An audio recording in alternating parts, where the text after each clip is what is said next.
Hello, hello. Welcome once again to the Hungry Bleak podcast. I am Antonio Pomares, and it's a very cold day. It's extremely cold. It's disrespectfully cold, actually. But it's actually very nice. It's sunny here where I am at in my location. So it's very apropos that we have this just incredible, bright, shining star in the art community. I've been following him for years now.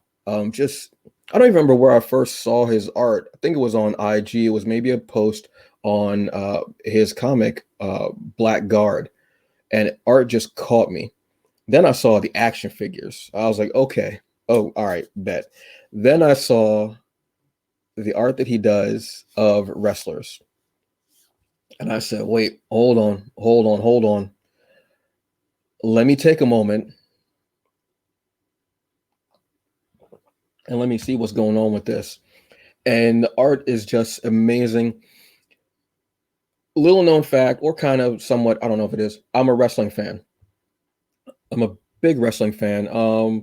More and more as the years have gone by for some reason, because it should. There's more out there. There's more companies out there. So I love it. So when I see his art, I love it. It's incredible. And then when I see the actual performers, and I'm talking WWE, I'm talking about New Japan, I'm talking about AEW, I'm talking about if it's MLW, whatever promotion or federation that's out there. And if he's digging it, what have you, and he's doing these great, like what if crossovers that are out there, wrestlers, he's doing them, and they are just fantastic, phenomenal. Just and then his action figure collection. Well, you know what, you'll see, because there's a really cool motorcycle that he has right up above his shoulder. I thought it was the one from Akira, but it's not.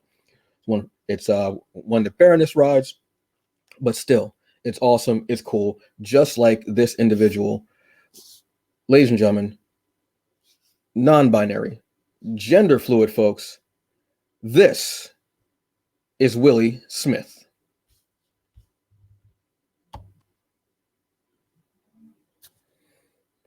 Sir. Yo. Again, thank you very much for being a part of this. I truly appreciate that. Man, and you know what? Matter of fact, your lock journey is coming along very well, sir. Oh, thank you. The locks are, yeah. I mean, I don't know about that club. But you know what? All respect, no hate, respect, all respect. It's all good. All good, brother. All good. But I always, seeing the last couple of years, I'm really enjoying seeing people like going through that journey of the locks and seeing the process they go through and the time, the dedication, the commitment that it takes to go through it. I appreciate that truly. What are we going to be talking about today, Willie? Oh man, a range of very interesting topics, things that are all dear to my heart. Yes, I believe we mentioned, such as, like you mentioned, pro wrestling, of course, action figures, of course, fighting games, things that I love, and then of course, artwork and comics. Those are like all the ingredients that kind of make me, sprinkle some black in there, and then you got it. I truly, definitely.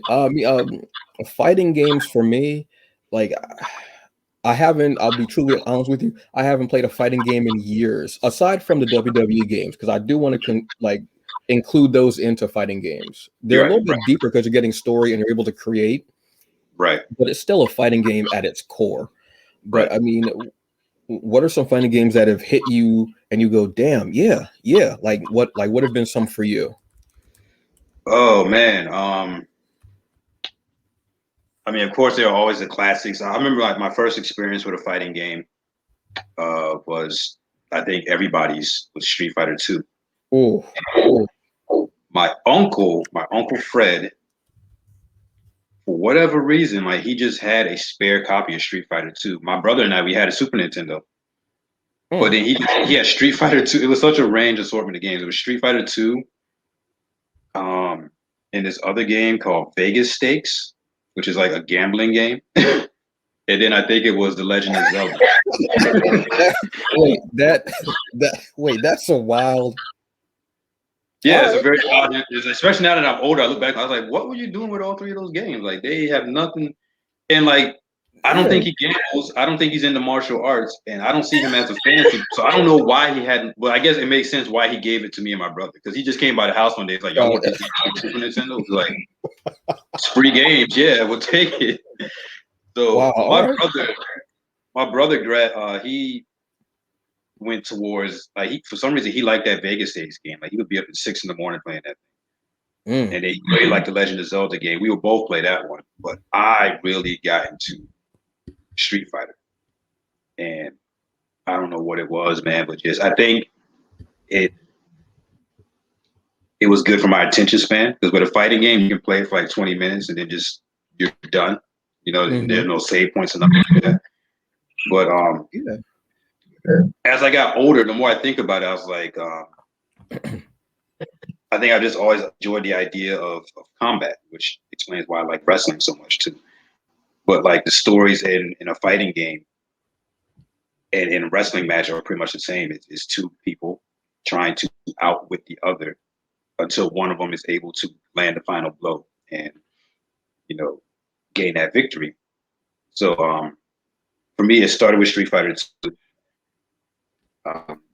and then of course all the other Street Fighters that came out after that. But the one that really stuck with me and is still one of my favorites to this day is Street Fighter Alpha 3. Oh And I yeah. think that's because Street Fighter Alpha 3 for me is like it plays Fighter game, but it also kind of plays like Dragon Ball a little bit because it's so anime influenced and the roster was so big. And I had that on PlayStation 2, I think. I had it on one of the old PlayStations, and I played that nonstop. So it's like Street Fighter Alpha 3 and then Street Fighter Third Strike are like my two top games. Damn, I haven't heard it. I haven't like thought about Alpha or Third Strike in a minute. Yeah. Damn. All right. Yeah.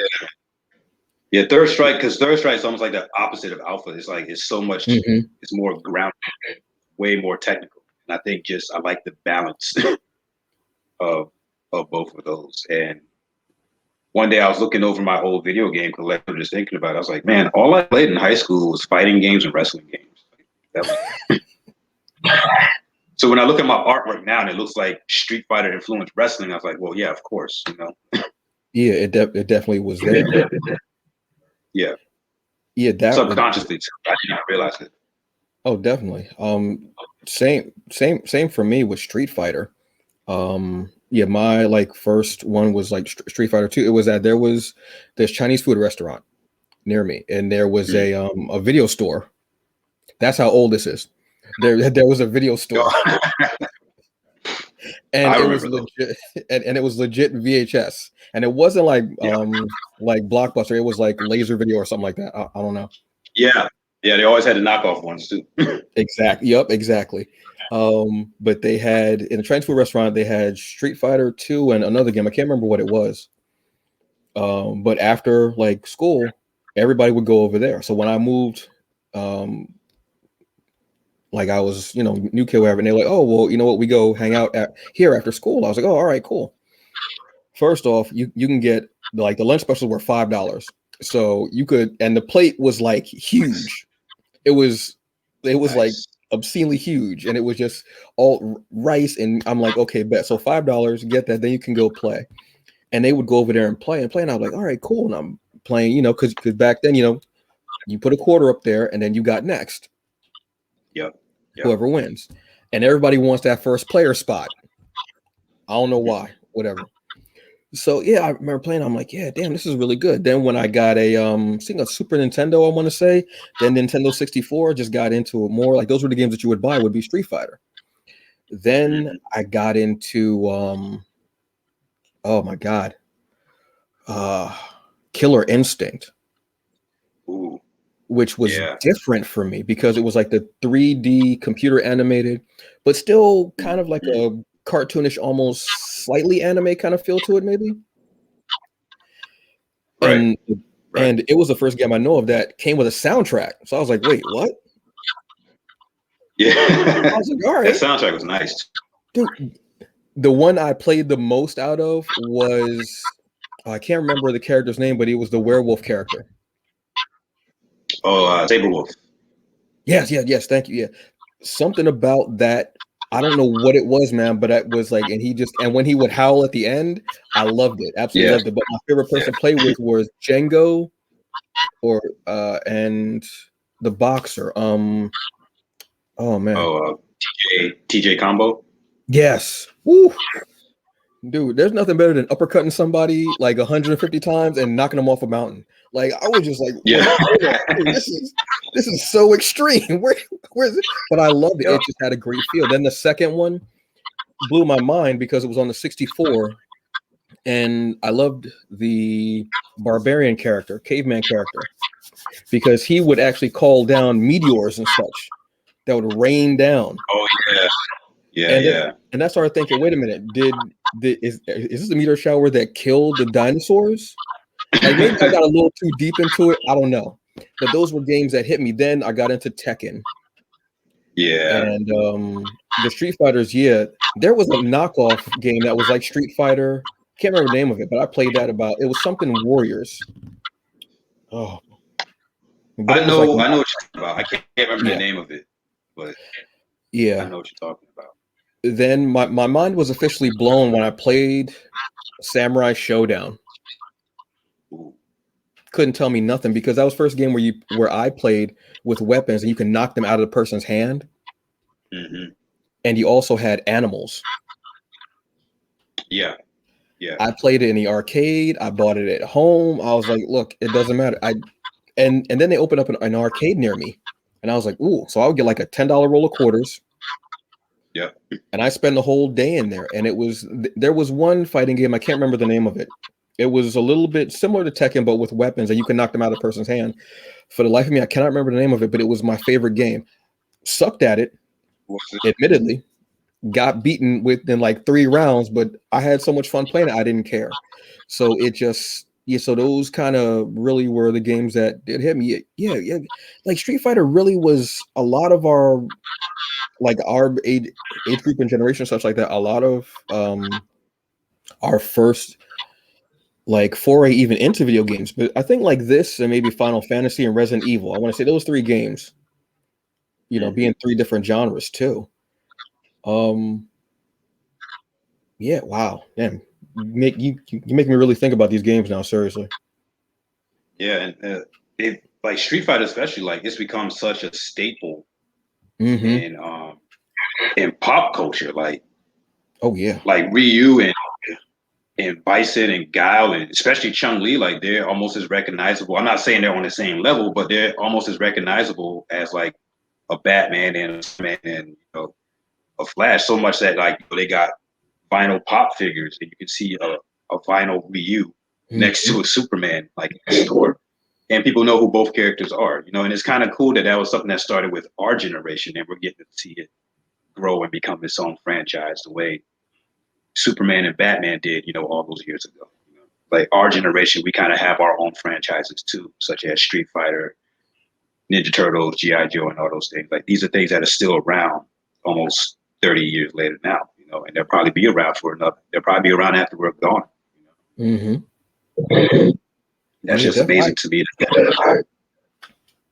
Yeah, I hadn't even thought about it like that. Yeah, because I would say honestly they are as recognizable, but just because it's a different generation, like you were saying, because if I do go into like a comic shop and they have like the figures, and how they have like some figures from Japan, they have like the mech versions of certain figures from anime, from game, comics. Yeah, I will see like a Ryu, a Sakura, even too, with her headband and her little gloves on too, right next to Ryu. Then I'll see a Batman, a Spider-Man, and a Wolverine, like all on that same shelf, and they're all these iconic figures. It just takes time for that to happen because Superman didn't happen overnight, Spider-Man didn't, Batman exactly. didn't.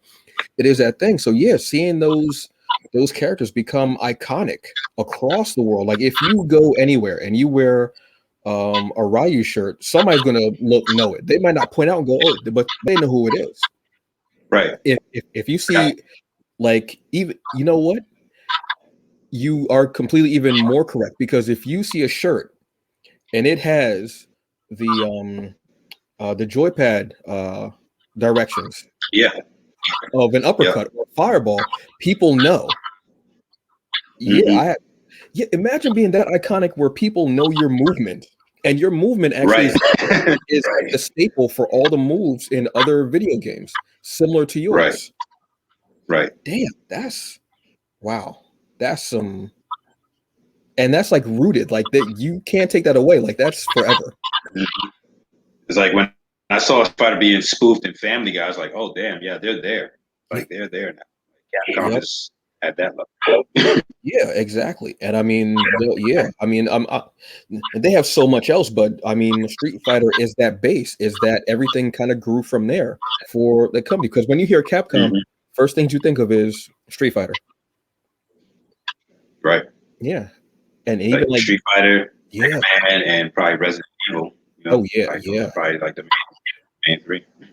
yeah, definitely. But then you go into the superhero fighting games, where Yeah. Oh man. when I got X-Men, that Mm-hmm. that ooh, It's like I remember like back then, like I didn't really have access to games on home consoles. So like most of that stuff I played on arcade.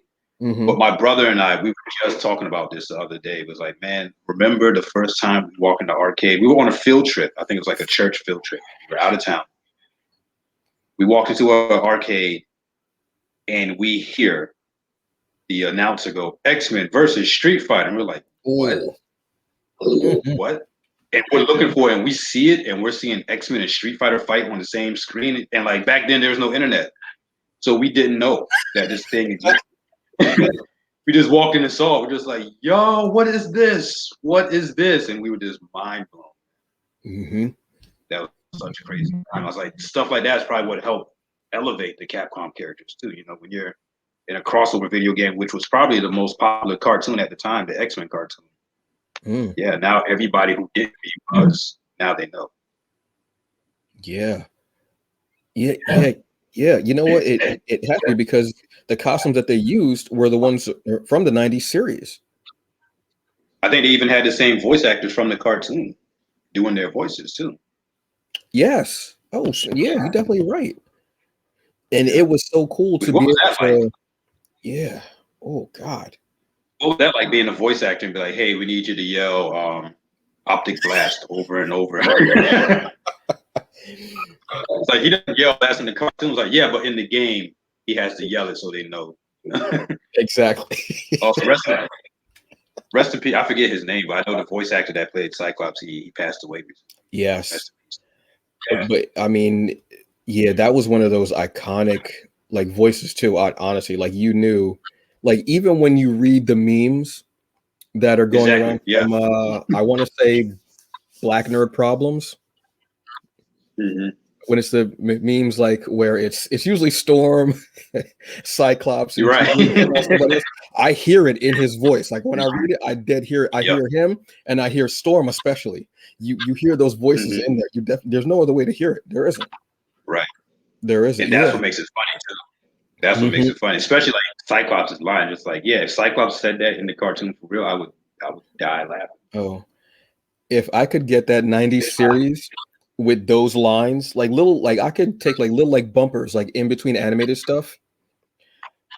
I would die so happy because those things would be killing. Like just reading it is funny enough. So imagine the animation and don't use new Mm-hmm. animation. Use the animation from back then because it makes it even Right. funnier. Right. And those, Right. oh yeah, definitely, definitely. But yeah, that was one of those. Oh, being able to play as Gambit, as Rogue, Mm-hmm. because those are like two of my favorite characters. And when you were able to team up, like Yeah. have like a team, oh, yeah, Yeah. definitely gotta have them. Yeah. I didn't even think about it that way. Yeah, it's like the first surprise is that it's X-Men versus Street Fighter. Then the second surprise hits you and it's like, wait, they can team up. Mm-hmm. Like I'm getting to see maybe 4 characters on the screen at the same time. Like Oh God. it's so common now, but back then that was like I believe that may have been the first game to do it. Yeah, I think so. Yeah. I think that was the first. I think that was the first tag team game. I Yeah. mean, you had King of Fighters, but it wasn't like switching in and out. It wasn't like actually tagging in and out. Right. where those games were like, now that I think about it, because I think the first game started out with like 2, then you could do, then when it became like Marvel versus Capcom, you could do like 3 and an assist character, Yeah. and then I think it ended up becoming 4, and it was just because when you first like play it and you pick the one character and you're like, okay, and you choose a color scheme, and then it says you pick another character, and I was like, wait, there's not another person here, like what are y'all talking about? Then you realize when you can do a tag team, and you're like, wait, what? And when you put certain people together, they did do certain unique like entrances and exits from there with it, which made it even better because you go from X-Men versus Street Fighter. Okay, you know what? I'm good. Thank you. Wasn't even expecting this, but thank you. Just like you were saying, there was no internet, so it wasn't spoiled for you. Then what? A year, 2 years later, you get Marvel versus Capcom. You wait, what? I wasn't asking for this either. What do you wait? Are you telling me I can be Ryu and I can fight Mega Man? Wait, hold on. I know y'all lying. Right. And then you get this, and it's even. I want to take you for a ride, and you hear that music. Yeah. And then you have the whole big glow. That was just such an awesome time, man. And like, because at first, like, you're so excited to see Marvel characters, like in a light like that, and like just to see them in that kind of animation too, like it's probably some of the first times we're seeing Marvel characters drawn in a anime type style. But then with the Marvel games, they keep adding Capcom characters that you've forgotten about. It's like, yo, Captain Commando, like, which I honestly, I'd never even heard of that game until I played Marvel vs. Capcom. But then I started doing my research, and I was like, oh, this is an old game from back in the day. I just never played. But I could only imagine the people that did play Commando, seeing him brought back in a fighting game, it probably blew their mind. And it was so much fun because it did introduce, like you're saying, it introduced you to new characters that you had never thought of. So you end up, because then those characters get more shine, and you might see another game from them, or you might see, because I think they started putting him in some comics too, which just made him blow up a little bit more. So that's cool, because I didn't know who Captain Commando was. I honestly thought that it was somebody from a cartoon here that I forgot about, like Cops or something like that. Like I thought it was because he's like that type of character. Yeah. And then Cops, man. Dude, bro. Man. I think that was one of the first times that I saw a black leading character in an animated series. Yeah. To this day, man, like I remember watching Cops. I don't remember much of it, but I remember there being an episode where Bulletproof, like I think he got shot up. Like he got messed up bad in one episode. And like I was a kid and I was like on the verge of tears. I was like, yo, they just killed Bulletproof, man. Like I was running to my mom and telling her, and she just like, it's a cartoon, boy, calm down. But like that's my most visual memory, is that like it's one of the first cartoons where I saw one of the good guys just get messed up really bad, and like I was like legit scared for him. Like he might. That was in his origin. I might have to pull up the show. Oh, that's probably what it was. Yeah.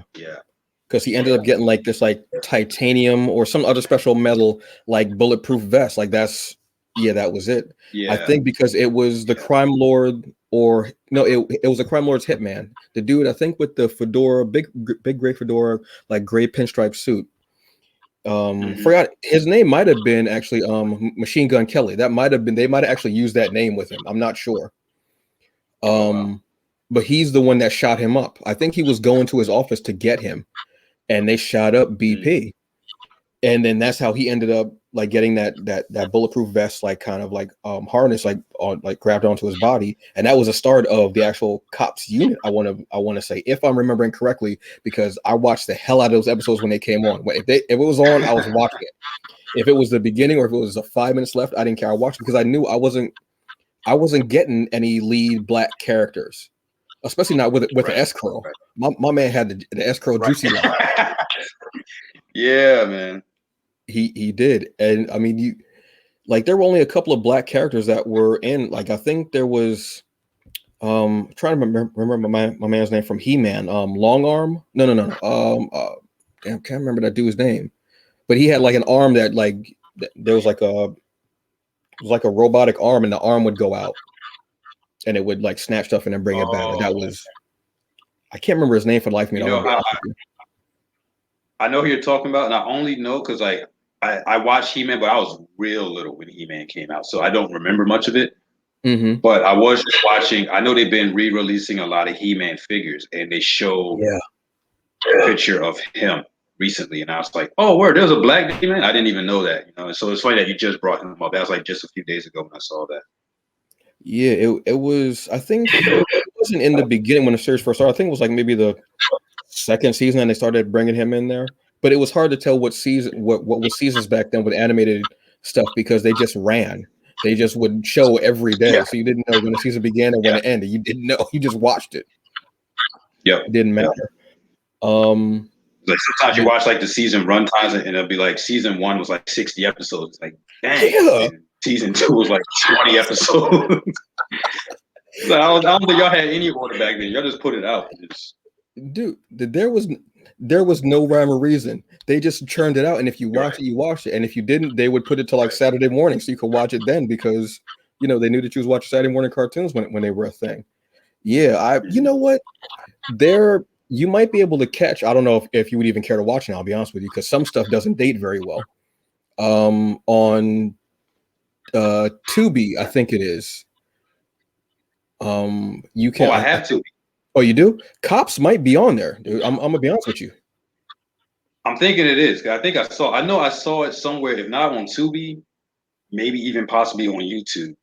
But I saw it and I was like, "Yo, they got all of Cops. I can put that on while I'm drawing, and I can relive my childhood." Because I don't, like I said, I don't remember much, but part of me is kind of curious. I wonder what it's like now to watch it. I'm sure, like you said, a lot of stuff doesn't age well, but I don't know, just something about the idea of that show. I was like, I feel like I'd still want to watch it.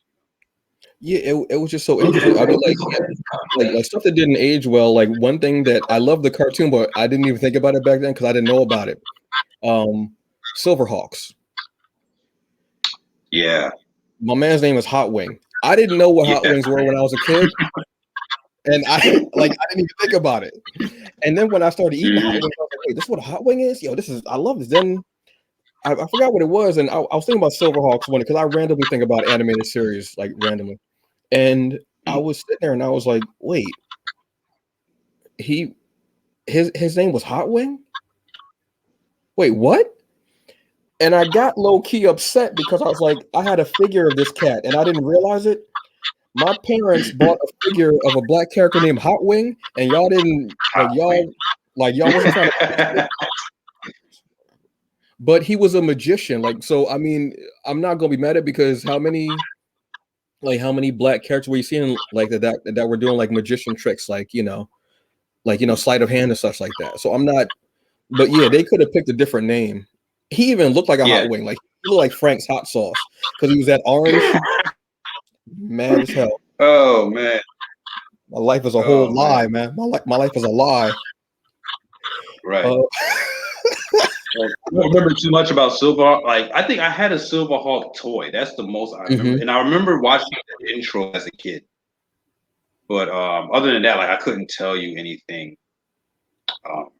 I couldn't tell you anything about Silverhawks. I do know a producer, Rise DK. If you ever listen to him, he does like a lot of hip hop remixes of like anime and video game music. He has a really dope Silverhawks beat. I play that thing. Yeah, I'll do it after. But yeah, if you're going on YouTube, RaiZK, RAISI.K, Silverhawks. It's nice. So I'm going to be checking that out afterwards, honestly, because I love hearing remixes and like redos of themes that I know, and just putting a little something on it. Like I love because it opens your mind. Like, damn, wow! Because some of the 80s stuff, again, some of it doesn't date well, and some of it actually is still pretty good. Like when you hear it, you automatically go, "Oh yeah." You automatically do, and you go, "Did this hit like this when I was a kid, and I just didn't know?" Right. All right, cool. Like they went all out on music intros back in like the 80s, man. And not just in cartoons, but just TV shows in general. You pull up some of that music and it's like, yo, this is just the intro for a show? Yes. Sounds like it's like, I don't know, like in a movie or something. That was their whole But like, production budget was in that opening theme. They put everything into that opening yep, theme, every cent. yep. But And then sometimes, sometimes you pull it up and it's like realize like the version that you hear in the show, they chopped it up and it's like, yo, this song is actually like 3 minutes. yeah, for real. Like, oh, just the other day I was in there's a local toy store and they were playing the music from Pete and Pete, the intro to Pete and Pete from Oh, Nickelodeon. And I forgot how awesome that song was. I was jamming too. I was like, yeah, I gotta look this up when I go home. But it's yeah, actually much longer than like in the intro. yeah, like that's always like you don't get very many intros nowadays. I mean, because like the openings to Yeah, you shows are don't. different. Like they'll do like a lot of like cold openings where they'll just start the show and then they'll start showing credits, which I don't mind because you get right into it. You know, it gives you Right. more out there. But some of the '80s opening themes, they told you the whole premise of the series. There was no figuring it Yep. out. They told you everything, especially anime series. They told you the whole story. This is what you're Yep. getting, even though the Yep. pilot was They had telling a you narration everything. at the beginning. Yes. Yep. 47 years You ago on gotta a get dark it night. right. Yeah, for real, they really did it. But as a kid, you needed it because you didn't know, and you didn't know from You're week right. to week because back then our attention Right. spans were much worse. Hmm. So you had to And be like we told said, that. like back then, like, there was no linear story either. So it's like, yo, what's this Yeah, show about again? Like, oh, I watch it, but what's it about? And then they remind you. It's like, oh yeah, okay, I remember. for real. Like the '80s was full of filler episodes for series that had no direction. They were just like, look, every week we're like the A Team. The A Team had somewhat of a linear story, but it was just look, we're gonna blow stuff up every week. Hmm. We're gonna have the Mr. T drink milk and fall asleep on the plane. We're gonna show the van 1,000 times, and we're gonna have that shot that Stephen J. Cannell loved of like the camera underneath someone and them like being launched over it. That was the '80s. Yep. That Yep. that was it. As far as like figures, like what are some figures that you have or ones that you are that like the holy grails for you? Oh man, I actually just got one yesterday, thanks to I believe his name. If I can look it up here, because I want to give him proper credit. Oh, true, true. Because he really came through in the clutch for me.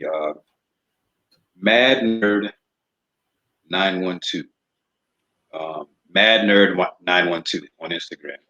Okay. He hooked me up yesterday, man. He contacted me while I was at work, and he saw a Miles Morales figure from the Spider-Verse that I really Ooh. been wanting. He scooped it up for me, and I PayPal'd him the money. And then I met up with him in the mall, getting lost trying to find his house, and he brought it to me personally, man. And this is it here. It's Miles from Ooh. Spider Verse. Oh, that's nice. I've been playing that thing all day, like since I got home yesterday. I can't stop posing. So I love that thing, man. Oh, that's nice. So he's one. I got a few laying around here. I know I got him somewhere. There he is. Spike from Cowboy Bebop. Oh Like that's my man. all-time favorite. Cigarette in the I know the mouth camera's too. not getting cigarette in the mouth. Yeah, man. That's So what's that's up. like one of my top ones for sure. And hopefully he doesn't fall over. I won't get all of them, but I got the turtles from the movie. Ooh, nice. Okay. Yeah, I have all four of them. So those are probably like some of my top ones, man. But I mean, I got so many.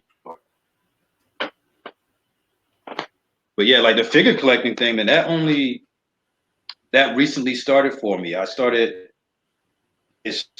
collecting these figures called Disney Toy Box. You remember that game, Disney Infinity? I sure do because I It work for was like, Toys R Us. oh yeah. So you Mm-hmm. remember those little figurines, right? So Yep, I I love remember. football. I had a few of those little figurines, and Ooh. I love collecting these things. 'Cause I liked how they look. But then they discontinued the line. But then they took those figurines and started making them into action figures.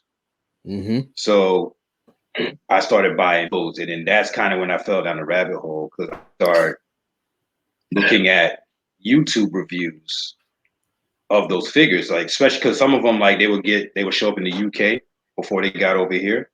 Mm-hmm. So I'd be like, "Yo, man, like, what's the articulation like? Can he move? Is the paint job good?" And once I saw certain videos, then I just saw other people's videos, and then I just started falling down the rabbit hole of the whole, I guess what they call the game of collecting figures, learning things like release dates. I didn't realize there were actual release dates for figures. I thought you just put them out. Mm-hmm. So I started following all these channels, and it was like, yo, certain figures are showing up in Target, certain figures are showing up in Walmart, certain figures are showing up in this part of the country before other parts of the country. So you get in contact with people, and then, like Mad did for me, you find people in your area, and then they start looking out for stuff for you. You look out for stuff for them. But I guess I always had a love for action figures. I just didn't realize how much I loved it until I got around other people that loved it. You know, if that makes sense. Because you see somebody else breaking down like the paint job of an action figure, and I was like, "Yo, I would sit down, even as a kid, with my Batman figures. You know, I would just study them and be like, man, look at how they painted the wrists. Look at how they applied the cape to the back of his neck so that it doesn't come off. You know, like appreciating the craftsmanship that goes into making a figure. You know." Once I started getting around, I guess, the community of figure collectors, and I began to realize how much I enjoy the art that is a really good action figure. And then, of course, you know, when you get a bad one, you hate it too. Oh yeah. Oh, yeah. Yeah, I would see people come in like because we would get our trucks on certain days when I worked at Toys R Us, and my section, because I was a supervisor, so my section was video games, boys and girls. So I had like half the store. So I would so when those days would come up, you could see like the same people would always be in line waiting outside the store. Yeah. And they would be waiting, and you would think, well, is there a video game coming out? And I'm like, no, there's this figure coming out. They're going to be in here. They're looking, and they would come in like, oh, did this figure come in? Especially with Skylanders. Oh, wow. I don't know if you remember that one. I do. Yeah. Yeah, Skylanders, Disney Infinity. Then it was the figures for the Nintendo Switch, and the figures for the system before that. I'm trying to remember the name. But the Nintendo figures that you would use in actual games. Yeah. Those they would come for, because those weren't something that were out, and there would be variants. Like there would be a gold one, there would be a foil, something like that. Mm-hmm. Then they really started coming out for the anime figures, because we had ones from Dragon Ball Z, we had One Punch, we had even, I'm trying to remember the name of the company, but it's a big collector's company for movie figures. Damn, can't remember the name of the company, but they would do like Terminator figures. They did like the horror movie classics. Oh, like, was it Necklace? Yes, thank you. Woo, thank you. Yeah, that's who did the turtle figure I just showed. Yeah, and I mean, people would come in, but those didn't come in as regularly. Like that would be every so often. But the one that really hit was when it was the Marvel Legends. Yeah. People would, because they were looking, because they would like you said, a lot of people didn't know that they come in waves. But when you become that collector and you start being around the people that know, and you start researching, okay, this one's coming out, and it would be like a Spider-Man wave that would come out in 2 parts. And if you wanted to build a figure inside, you had to get all the pieces that were in there. So I would look and I'd be like, now I'm around them every day. So even though I'm like, geek nerd, what have you, I'm not really thinking about it. I'm like, look, I want to put this stuff out there. I want to make it look pretty. And I have a little bit of OCD. So I'm putting these figures with these figures. I'm trying to match up stuff. But they each had their own item numbers too. So you had to put this line with this line, this line with this line, this one with waves. And I remember, I think one of the big ones was Deadpool when that one came out. Yeah.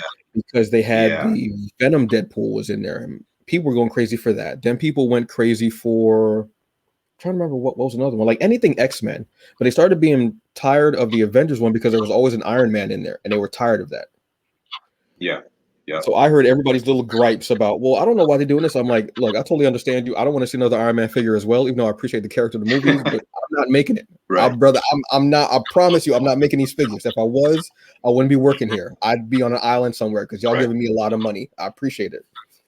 But I started getting figures that like nobody was really getting, but because I like some B level, C level characters that weren't really getting that shine until maybe more recently with the MCU and everybody coming out.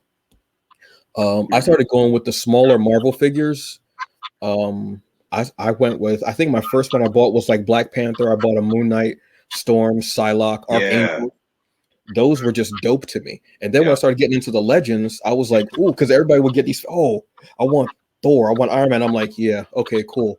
Give me that Moon Knight right there. Bet, yeah. Give me that Moon Knight. Give me. I think I got Moon Knight, Black Panther, Shuri. I bought like a few of them just because they were interesting, and then I bought some of the DC multiverse figures. Yeah. Started coming out. I don't know if they're still out though. I'm not sure, but it was like a short-lived line. I know that I ended up getting Duke, who was part of who is the Signal now, but at that point was part of We Are Robin, like that series. Yeah. I think I got a Red Hood figure, and I have a Batwing. I have a Luke Fox Batwing.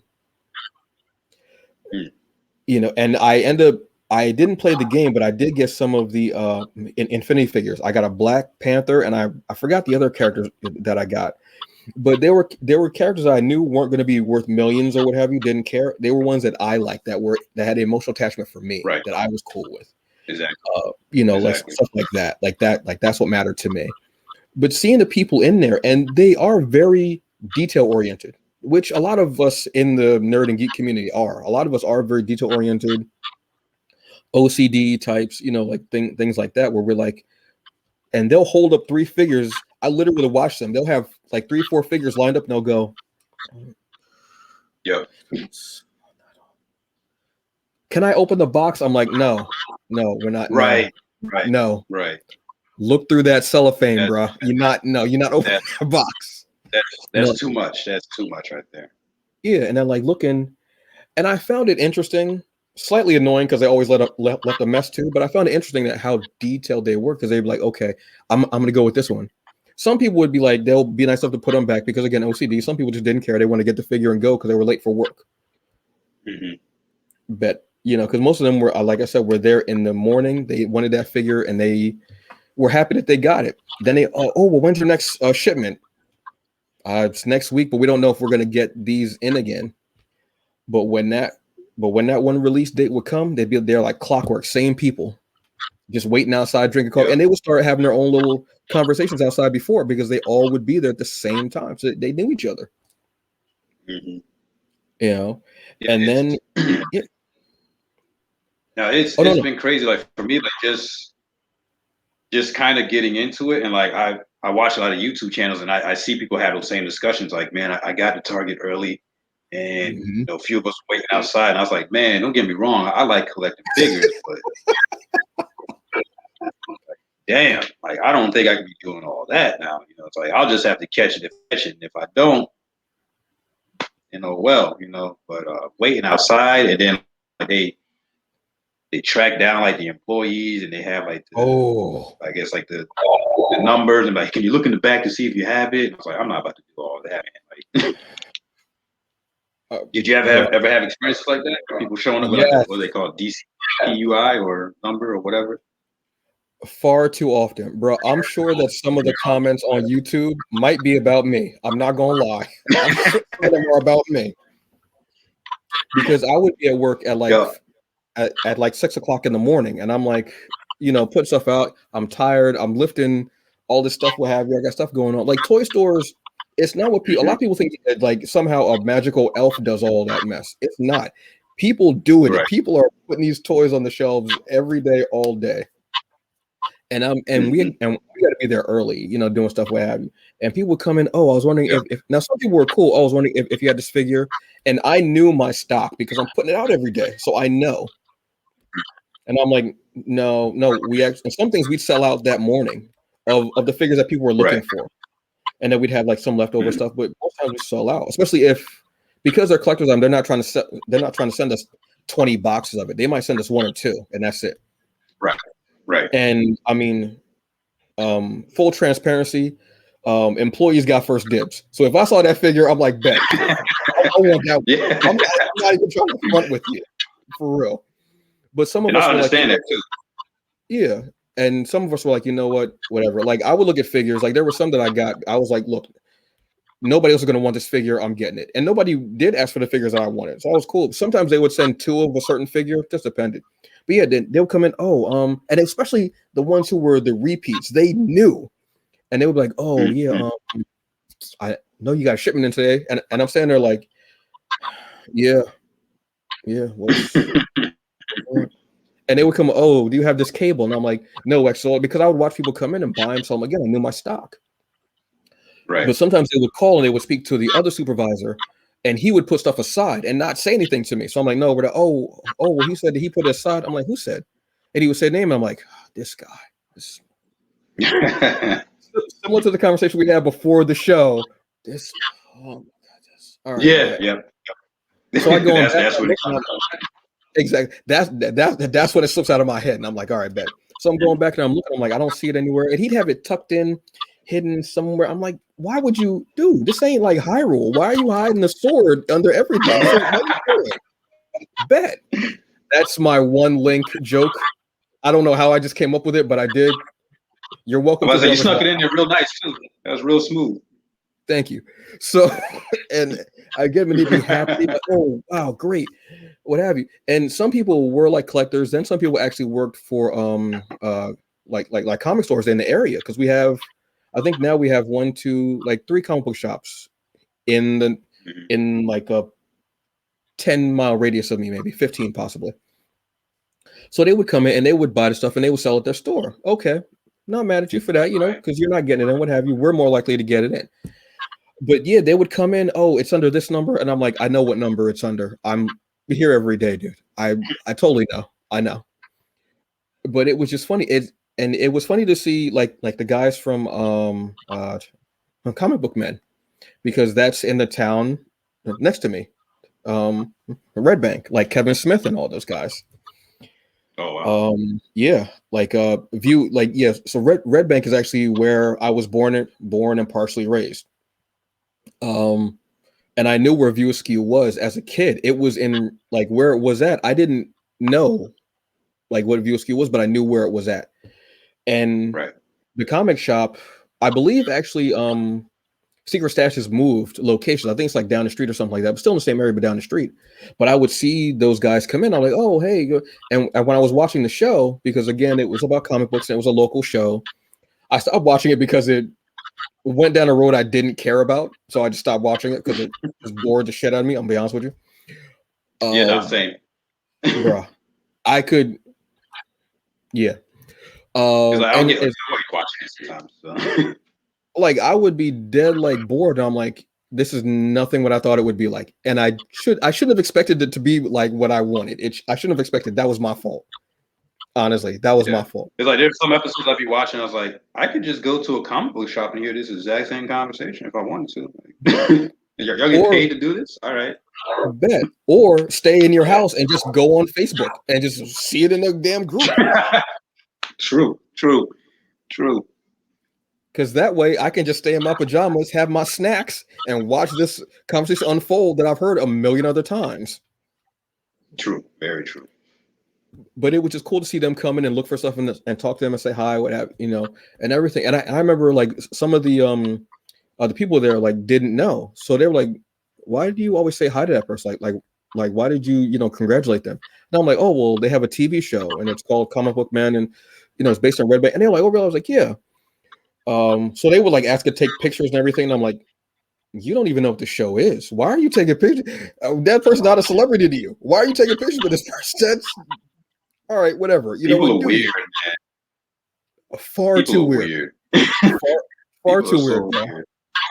Far too damn weird. I've seen similar things like that happen. Like some of the wrestlers that follow me, like if I leave a comment on their posts, they'll respond. Like Matt Hardy tends to respond to me because I did some artwork for him. Mm-hmm.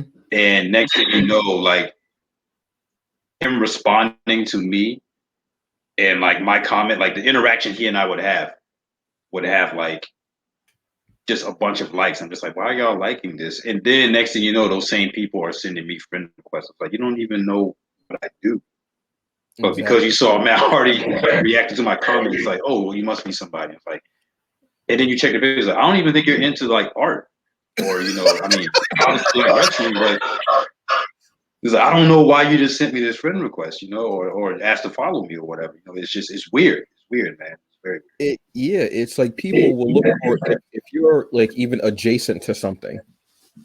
Right. Like Right. they'll want to just be, oh, well, you must be somebody. I mean, I was somebody before this. I'm a human being, but I appreciate what you're trying to say. Thank you. You know what I mean? But it's funny, like you got, and I'm going to use a wrestling term, you got the rub from the rub. Exactly. You know what I mean? You got the rub, kid. Right. Right. Right. That's exactly what it is. Yeah, like you got. I mean, I hope that those people at least enjoy your art, got to learn about it, and they commissioned you or something. I'm hoping that something like that happened. I'm hoping. Right. It's like they did eventually, like genuinely become a fan of the artwork. But it's like when you get like I'm checking my notification. Next thing I'm just like, why am I getting all these random, requests and like 10 in a row? And then I'll go back like, wait a minute, didn't I comment on Matt Hardy or Kofi's thing? And I'll look and I'm like, oh, and I'll make the connection. Okay, that's where it's coming from. But I was like, that's so weird. Exactly. Speaking of Matt Hardy and wrestling, I mean, it's like a golden age to be a wrestling fan. No, I mean it for a while it stopped because of COVID. And we were in this weird, we're still in a weird spot, but it was like a really weird place where everything as far as entertainment kind of stopped. With wrestling companies, a lot of indie companies unfortunately folding. Yeah. Which was heartbreaking and just horrible. And it was not long that AEW had been around, and then COVID happened. And New Japan had shut down. New Japan was like, yeah, no, we're shutting everything down. Yeah. The WWE is like, nope, we're gonna keep going because we know it's got just keep going. And the AEW was like, yeah, all right, yeah, we're gonna keep going. And then we have this empty arena era. It was so weird at first. It was like, but it was someone made a comment. I can't remember who it was. They made a comment on a post and they were like, it's kind of like avant-garde theater. And I was like, yeah, because you know what the funny thing is, I actually kind of like it when it was silent. I don't know why. I think because you could hear the chops more. I don't know why. There was this weird like that I had for it, like that, like the sound, like it just seemed to reverberate. It just felt deeper to me for some reason. I don't know. I mean, not that I don't like people being in the arena. Obviously, I do. I mean, as long as it's safe, mask up, 6 feet, everyone's healthy and everything like that, and take precautions. But it was just such a weird month to see somebody like Edge, who when he came back at the Royal Rumble, huge. I mean, you couldn't. I mean, everyone's mind was like, wait, what? When you hear that, you think you know me, and you like, no. Yeah. And to think of how he should have gotten this huge pop when he was like back, but there was no arena. I mean, there were no fans. It was empty. And then Drew McIntyre winning the title. Yeah. Oh man, that was tough, man. I felt so bad. I mean, of course, things could be so much more worse, but I just felt so bad for Drew when that happened. God, it's like, man, like this should have, like he should have had that moment, man. Like he worked so hard. worked so hard. I'm just thinking back to like when he eliminated Brock, the reaction he got to when he eliminated Brock, that reaction alone was already awesome, So yeah, man, I don't know. That's such an interesting time, and one thing it helped me realize was, because like you, like I did enjoy watching it without the crowd because it made it a little bit more intimate. Yes, yeah. And I guess as someone that watches, I think you said you watch New Japan too. Like in New Japan, they're not nearly as loud, so it wasn't as foreign to me to have a little bit of silence, But then it also helped me realize how much of a role the crowd plays in a match, and like the crowd is like the soundtrack to the match. It's like you don't have music in a wrestling match, but you have the crowd, and like the crowd will kind of build up the same way a music score will build up in a movie, in a wrestling match. And sometimes how the music will sync with the hit, the audience will react to the hit. And I was like, man, yeah, like the audience, like they are the soundtrack to the wrestling matches, They're the music. I'd never thought of that's actually one of the best descriptions I've ever heard of that fan interaction. Yeah, that's damn, yeah, dude. That's what, don't be surprised if you hear that on like somebody's like 24 or behind the scenes stuff, man, because that's like a great line. Damn, yeah. Yeah. You know what? I hadn't even thought about like the New Japan like being so, because that's kind of what I loved about New Japan too when I was watching it, because it's not available on Access anymore.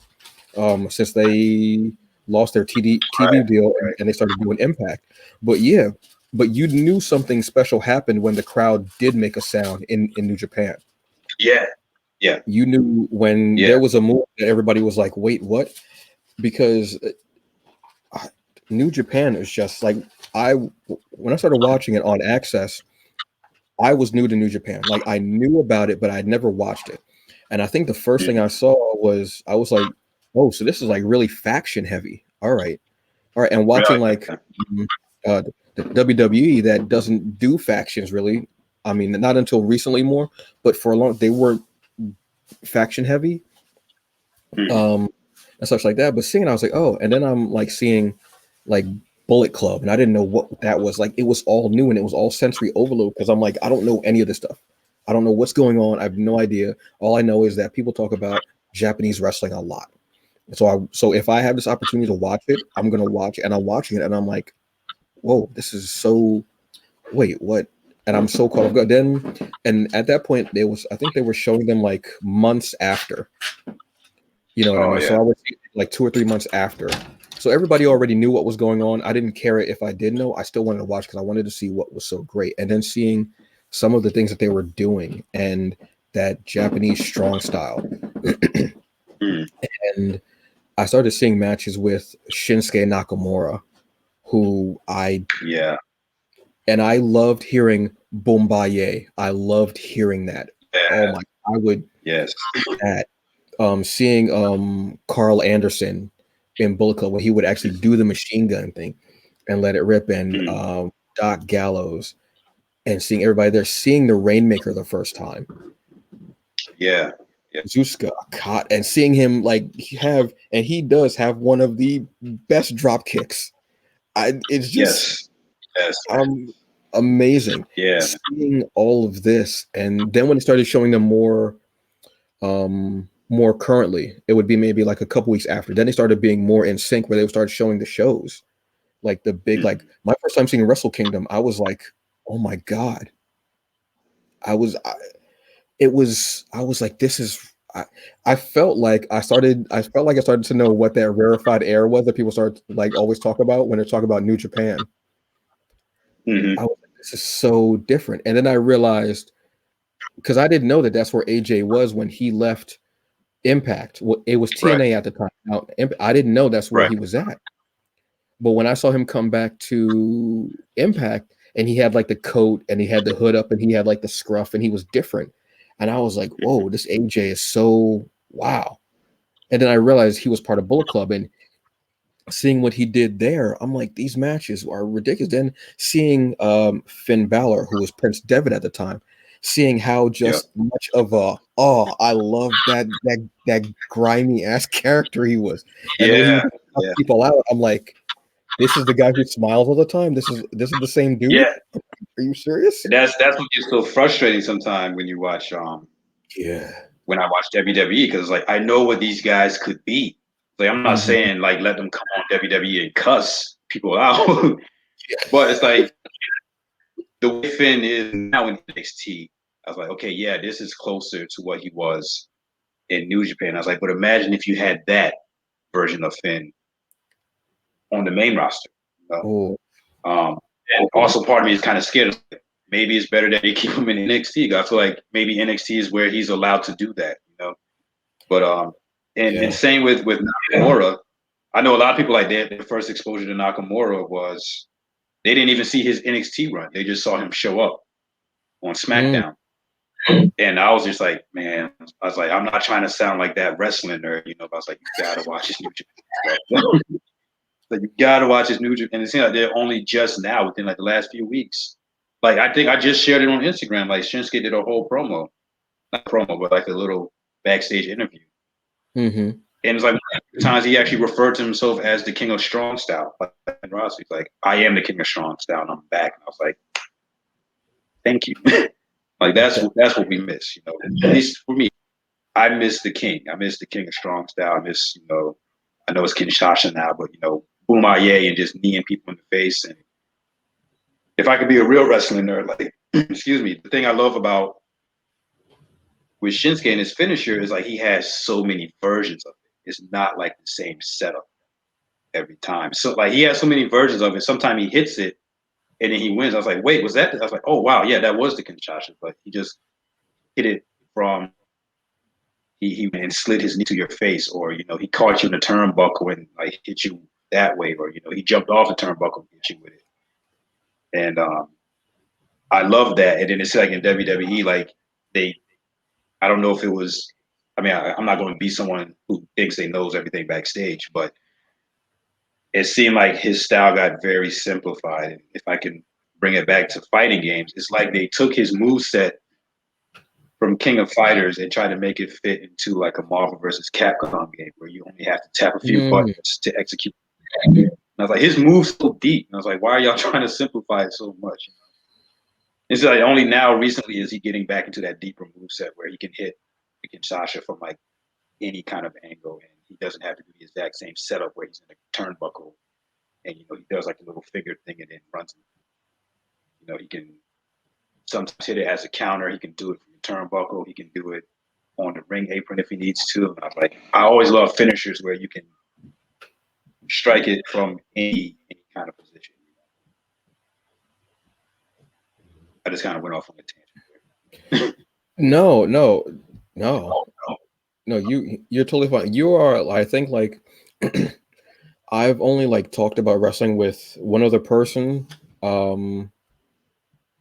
Like last week. Like I don't really get into it with people because a lot of people like they watch it but they're not into it like as deeply. Like I watch it. Like I watch NXT, I watch Raw, I watch SmackDown, I watch AEW, I watch AEW Dark. I'm trying to get Yeah. back into watching MLW. There's one that I found the other day that's called Few. I watch Impact. I want to watch NWA. I didn't catch that when it was on. Right. That's Right. that's 9 shows already. That I'm seeing. That's Yeah. 9 shows. That's like a lot. Mhm. And I actually have to watch SmackDown because I didn't catch it yesterday. Like I'll be like sometimes a few days after, and I'll have a whole day after I get off work, and I have to be up at 2 o'clock in the morning to go to work at 4, or I'll just watch nothing but wrestling. Excuse me. Then I'll watch um uh What Culture Wrestling, and I'll watch Simon Miller's Yeah. Ups and Downs. I'm a huge fan of Simon Miller's Ups and Downs. I Yeah. love Yeah. talks about it. And so I'll Yeah. see like maybe the little things that I missed, what have you. Okay. But yeah, you're totally right with that. Like, and I will never say that I'm like a wrestling nerd because I'm not one of those people. I'm like, I want all the companies to win. I want all of them to Yeah. progress. I mean, obviously, because it's amazing. But yeah, there is that huge difference between the New Japan dojo style and then the WWE Performance Center. Like there's a whole different way. I think the only Yeah. person that I can think of, and I believe that didn't have to go through NXT was AJ Styles and his Bullet Club members or partners, I Yeah. should say, Anderson and Gallows. Like they just went, like he went right to the Royal Rumble and they went right to Raw. Right. You know, but there, yeah, it's interesting to see that style get. They go to NXT and you'll see it a bit. You know, they'll still have that performance center way of doing it, but then they'll give you a bit of what they can do as far as that the Japanese strong style or that indie style.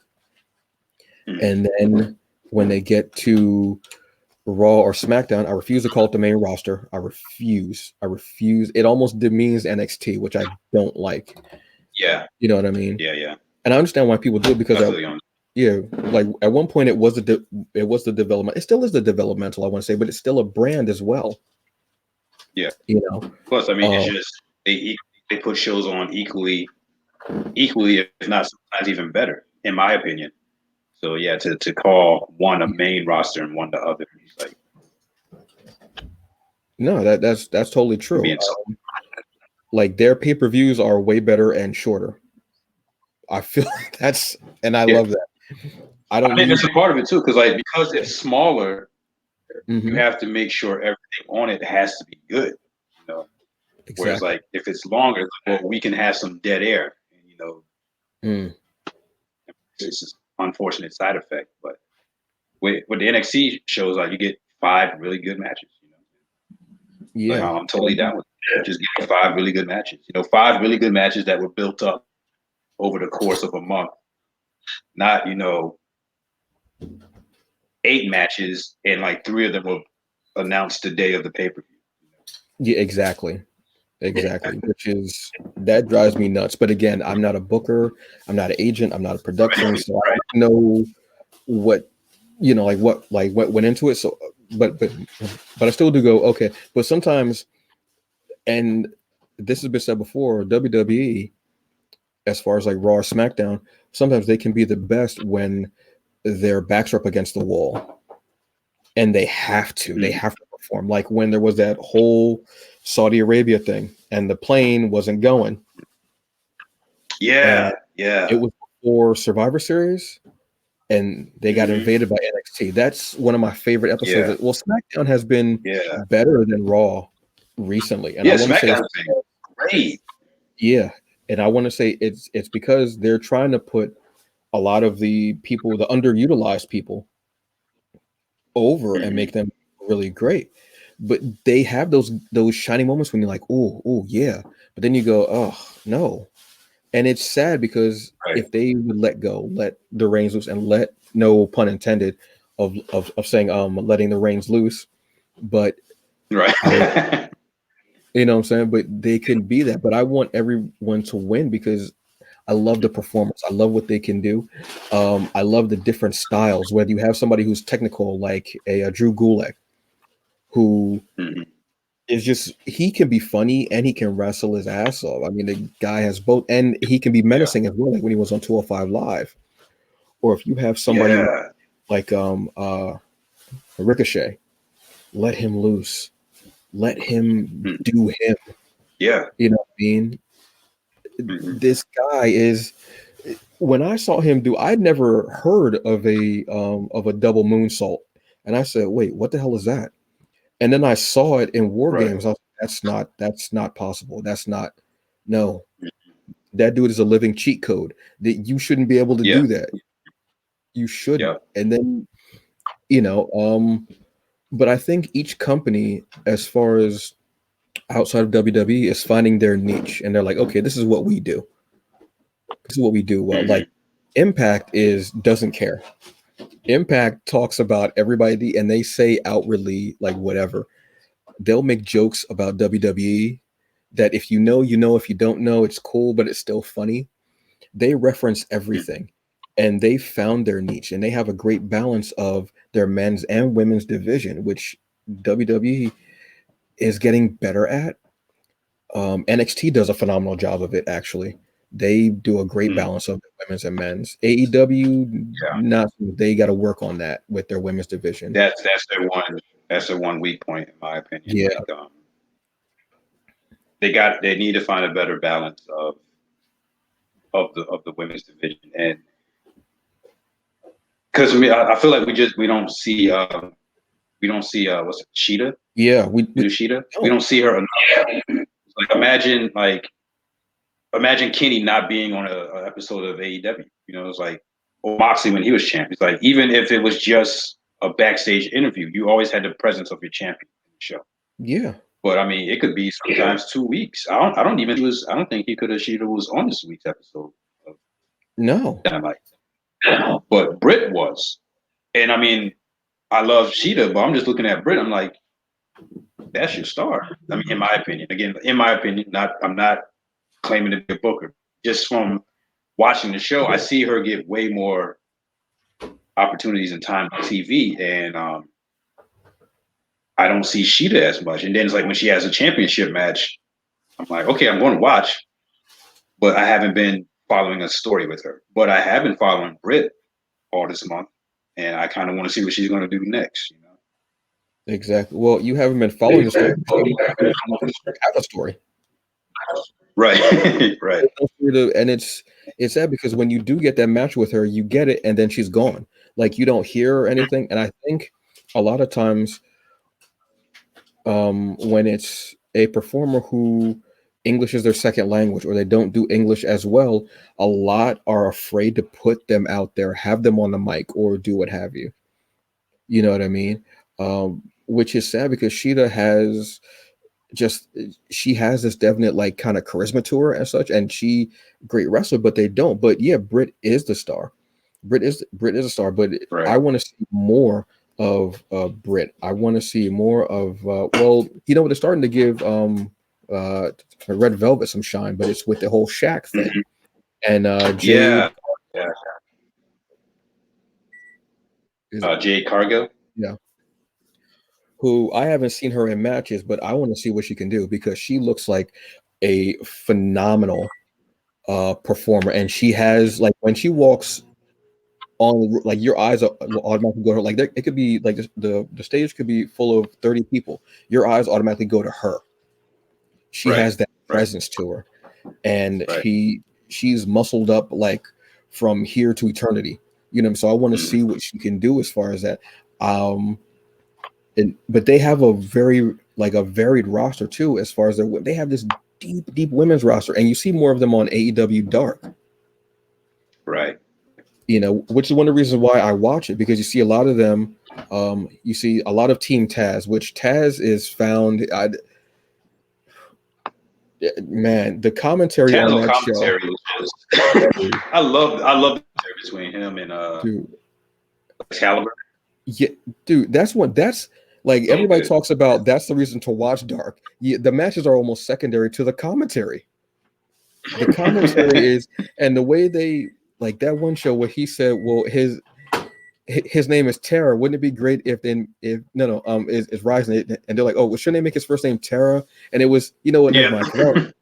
Never mind, because I'll never get over. And I was like they made a joke last night. I'm trying to remember what it was on. I was watching AEW Dark. They made a joke about. I'm trying to remember what it was.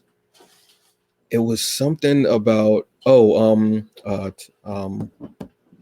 was performing the Devon Sons, and he said, no, it wasn't Taz. It was the Ricky Starks, who's another phenomenal. My God, the communication between him and Taz is great as well. And he was on it, and he said, "Oh, you know what? You don't have to testify to me." And you could hear Taz just bust out laughing. like little things like that. Like if you know, if you don't know, it's fine. But it's just their commentary. Taz with Excalibur, then Taz with Ricky Starks, and then Taz with Ricky Starks and Excalibur. Like it's money. It's so great to hear that. And when he does come out, and he's with Team Taz, and he's never happy about anything. He can find anything to be mad about. Yeah, he's so miserable. But he He's makes so it miserable, work. and you believe it. Yeah, That's the thing, like because you believe it. I was like, yo, I know he's not like that all the time, but I'd be scared to death to meet Taz because I feel like that's what I'm going to get if I ever meet him. You know, yeah, I probably just be like, yo, that's Taz. I wouldn't even approach him. I just look and then walk away. he seems like he's always angry, and like even when he was like in ECW, I like when he actually did become Taz, I think they said that he was the most miserable man in professional wrestling, aside from what was the other guy's name? Ollie Anderson. Mm. They said Taz the most miserable man, and when he shows that he's never happy about anything, even anything, he's like, you know what? Nobody ever tries to get me over. You know, it's gimmick infringement. The guy's wearing orange, is gimmick. Everything he does, I'm like, this. He's such a great addition to Dark and Yeah. to like the roster. And even when he comes out, and then Yeah. having his son there and naming him Hook. Oh God, are you serious? This wins. Geez, you know what? You're making me want to just go and but because how do you watch New Japan? You watch it online? I have a account with New Japan World. Okay, yeah. You're like making me want to go and just go on YouTube and watch everything wrestling because I'm thinking about I'm like, damn, yeah. This, and I wanted to be a reel of just Taz on commentary, like everything because he comes up with some of the best jokes. He hates everyone. Yeah. Then he says he loves them, but then he said something about Tony Schiavone, like I hope he jumps in the lake, and Excalibur was like, wow, that was kind of dark. And he was like, well, I mean, like to get his glasses or something. I just want him in the water. And I was just dying. I'm like, how did you even think about that? Yeah, he has a way of saying things like he'll say things and you're just like he sounds so like genuine with it. It's like, damn, like he's so mean. And then like he'll say one little thing that makes you laugh and you're just like, oh, okay, he didn't really mean it. Yeah, but in that moment when he said it, like you believed it. Like you believed it for sure. He has this incredible like comedic timing that you wouldn't think of because he's Taz. He's a human suplex machine. He's the one man crime spree. He's the most miserable man in professional. Like all these monikers that he has, but he can turn it on a dime. Even when it was when Sting made that appearance, he was like, I hate you, Sting. I hate this friggin' snow. I hate it. He's just so mad. I'm like, dude, he is the best on the mic. Are you serious? He was just, I wish he had spoken more, like, because I remember him in ECW and he would like, you know what, I don't care about this promo stuff. I don't care about this. You know what, you got 2 minutes, I'm gonna come down and I'm gonna beat your ass and then I'm gonna beat her ass too. And and this was when ECW was raw. Like this wasn't the watered down bastardized version that WWE did. This is like the original ECW right. when they would go all out with their wrestling and they would put anybody, regardless of what background you had, gender, what have you, they put you through a table. They would do anything, pile drive you, didn't care, and such like that. I mean, but he's just gotten better, and I think him actually doing podcasts and doing the broadcasting thing and evolving that way just brings it out more in him, and he's just gotten better and better at it. But I miss him in the ring, I really do. But seeing him choke out Cody, what was a couple of months ago with with out of nowhere Taz mission was beautiful. What got you into doing art for as like art of wrestlers and stuff like that? Like what got you? I'm obviously two of your loves and your passions, but what made you like combine the two of them? And who was your favorite person to actually do art for, or art of, I should say? The wrestling art thing, it's so weird. Like I remember the first one I ever really remember doing, I did a drawing of the Shield. And I think it had been such a long time. Like it's like I always watch wrestling, but then there are phases where you're watching out of habit. And for me, like sometimes like you may not have like an emotional attachment to any particular wrestler. Like for the longest time for me, it was the Hardy Boys, and then the Hardy Boys that kind of stepped away, and then they were back, but then like I don't know, it's just like none of the newer guys had connected with me. But then the Shield showed up, and I was just like, yo, I love these guys. So it was the first time like I had a group of wrestlers or a wrestler, but really for me it was the three of them, where I had to see what they did every week. And I don't know, I just did a drawing of them one day because I thought also, I guess because of their gear, I was like, that would be fun to draw. So I drew it. Oh, yeah. And somehow, like I wasn't on Instagram. I wasn't on Twitter. I don't think I was on Twitter yet. So I posted it on DeviantArt. If you ever heard of that site before. Oh my God, yes. Yeah, it's just a site for just fan art. Mm-hmm. I had a DeviantArt account. I posted it there. Somehow, it got to Roman Reigns, and he shared it on Twitter. And I think he said like, "This is what I'm talking about," and like he just approved it. And it somehow someone got it back to me. It was like, "Yo, Roman Reigns just shared your art." I was like, "What?" So I had to find it on Twitter, and I was like, "Cool." Then I didn't do anything for a long time after that. And then one day, I feel like I was playing, and I was playing Street Fighter Alpha 3 on my PSP while Monday Night TV. And it just so happened that the commentary on the match was kind of syncing up with what was happening in my game. And I was just sitting there thinking, like, man, how cool would it be if there was like a Street Fighter WWE game? And then I just started thinking of like what the characters would look like on like the character select screen. I was like, man, someone should draw that. And then I was like, stupid, you should draw that. You know? So I think that's how it started. And I just started doing these like sketches, and like people started reacting to them, and then wrestlers started reacting to them. But I think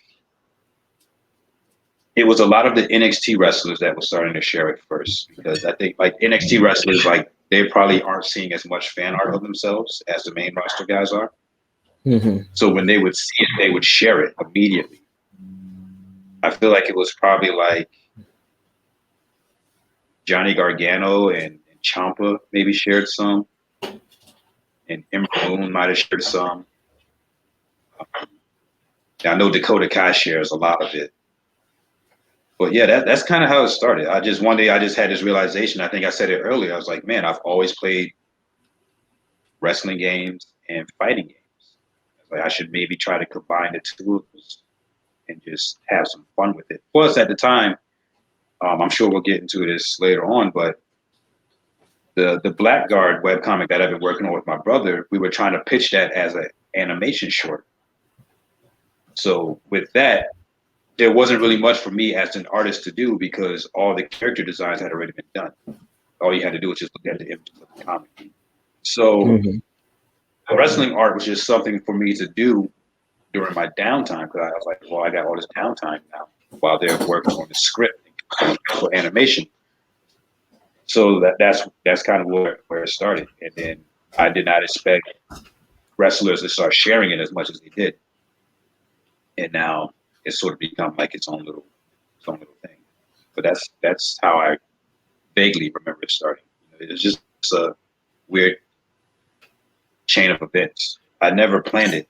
And I think that's a thing people ask me is like, yo, man, like, so how did you get the wrestlers to like see your art? And I was like, I don't know. I just drew it. I like it.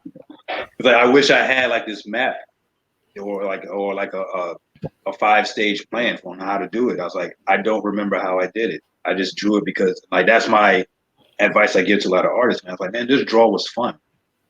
I think people will see the fun and passion you have in your art, and they'll want to see more of it. But like, don't draw it with the intent of getting likes. I wasn't thinking about likes. I wasn't thinking about getting all those.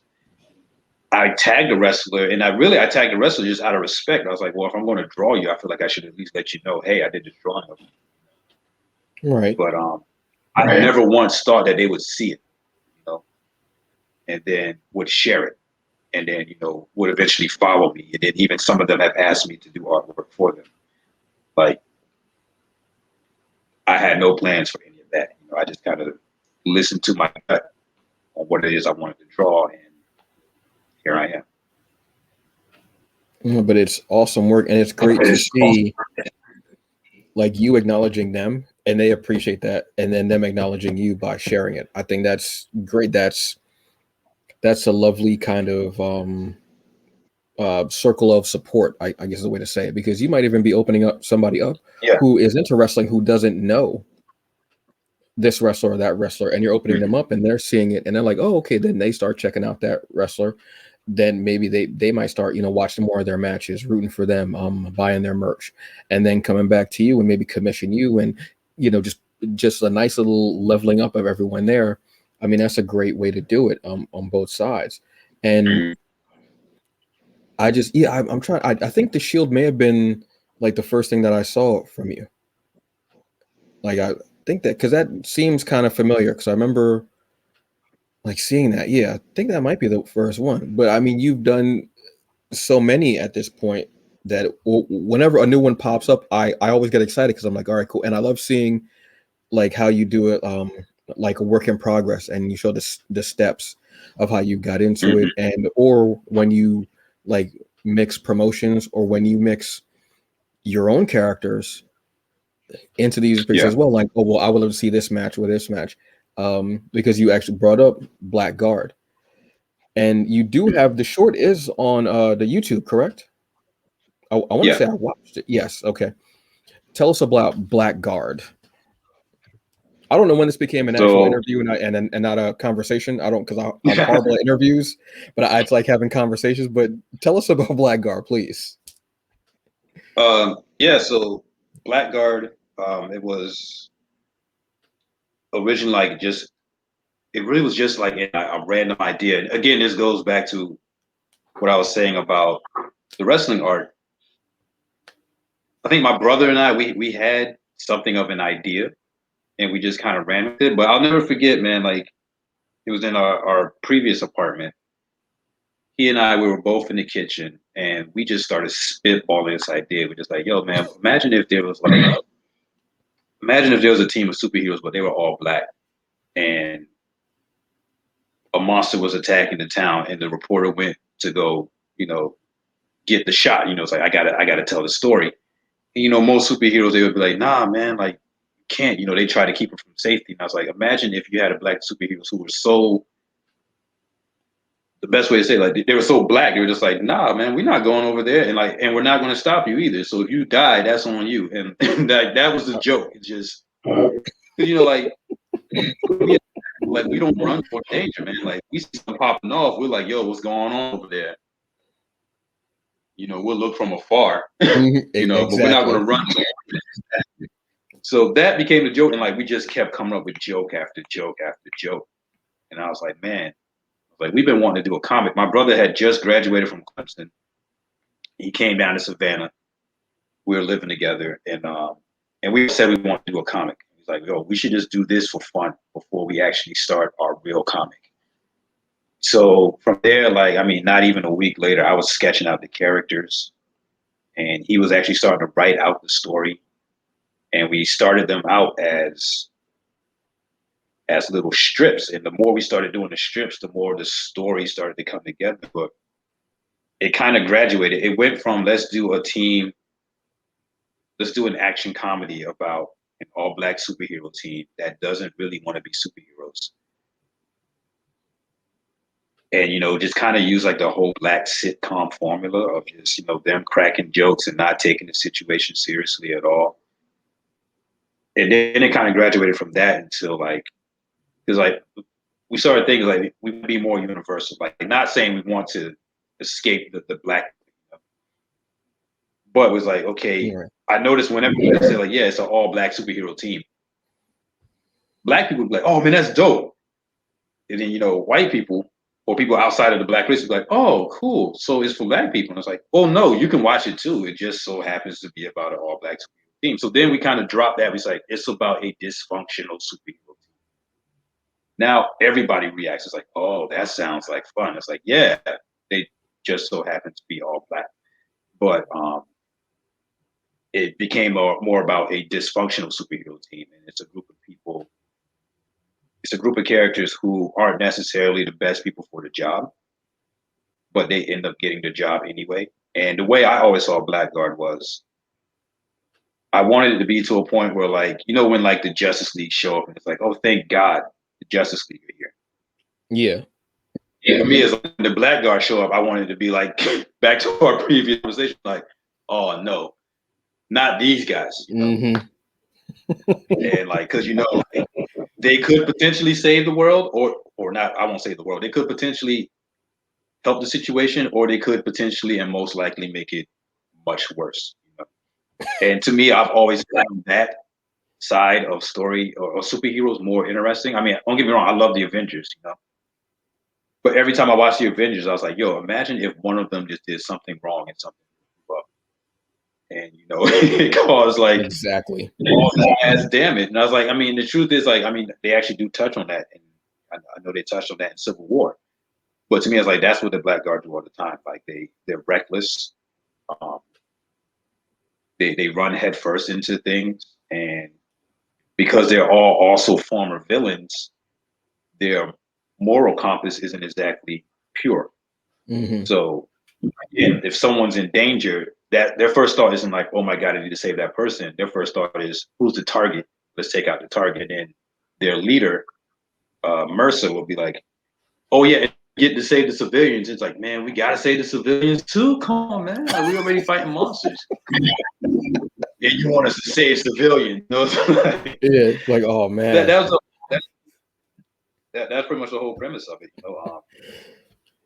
My brother, he's still working on the script now, and like the more ideas he brings to me, and I can't wait for us to get back to it again. The more ideas he brings to me is like it's still a comedy, but now like he's actually getting in depth with like the background of the characters, and it should be really fun once we get back into it. But to me, I always describe it as it's superhero satire. That's the best for me. Like having grown up, like loving movies like The Naked Gun and Leslie Nielsen movies, and Oh yeah. um, Ooh. like I grew up on all that stuff with my dad. So like I love taking things that are supposed to be serious and then just turning it into like a complete comedy. And then of course like my favorite character is Deadpool. So I love that kind of stuff. I love taking sci-fi superhero stuff and then adding like a comedic twist to But that's a great way to, because you need that satire to really to really like excuse me, highlight the things that you're like, yeah, that's not like, because let's be honest, like a lot of superhero groups don't really train. They just all of a sudden they have their powers and they just go out Right. and they all of a sudden are coordinated. That doesn't happen. Like the only ones you really see that work at it are the X-Men. Avengers to a Right. certain Yeah, extent, exactly. but not a lot. But Where it happened really fast with them too. exactly, yeah. Now X-Men I understand because they were born with the powers, so but the X gene, it finally activates and you just have this burst of whatever power you have. And you don't know how to control it. So you have to learn, and then you learn to use it with teammates. So that totally makes sense. But they never actually really show that in the movies though, which they only showed it in Days of Future Past. In the first few in like the beginning when they were fighting together as a team. Otherwise you Right. never see it. Right. But yeah, having a team, like, because if you have, and this is some black people will do, I don't care, it's not a stereotype, this is real. If you have a group of black people, let's say you have a group of 10 black people, and they say like see three people running, they're gonna run in that same direction because they wondering what's going on in that other. They are. I mean, that's just, so that's a realistic thing. That's not a stereotype. We will, because we're not trying to deal with whatever's going on back there.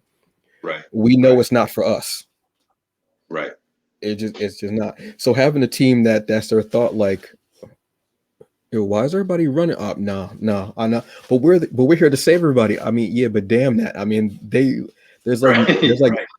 and if you figure there's something going on in a city, like say a monster is there, what have you, and you have a whole city running in the opposite direction, that more than likely means we're not going to go in the opposite direction. We're trying to run away from it. So yeah, to have them go and fight the monster, like, well, we have to save the people. Like, oh man, this is too much. I didn't know I was going to go through this. I didn't know.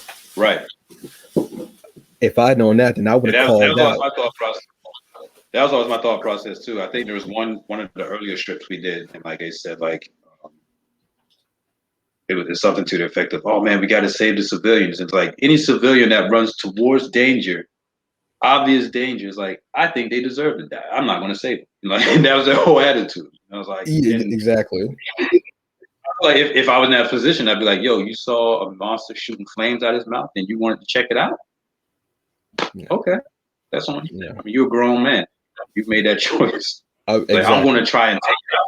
But if you happen to get scorched in the process when you clearly could have ran away, I'm leaving that to you. And like another thing you touched on too about teams, like having to learn to become a. And that's one thing that drives me crazy sometimes, especially like if it's a new team and suddenly like they all know how to work together and team up. It's like to me, I like seeing the process of watching the team have to learn to be a team. I know, like in the not the most recent Ninja Turtles cartoon, but the one before it, where it was like CGI.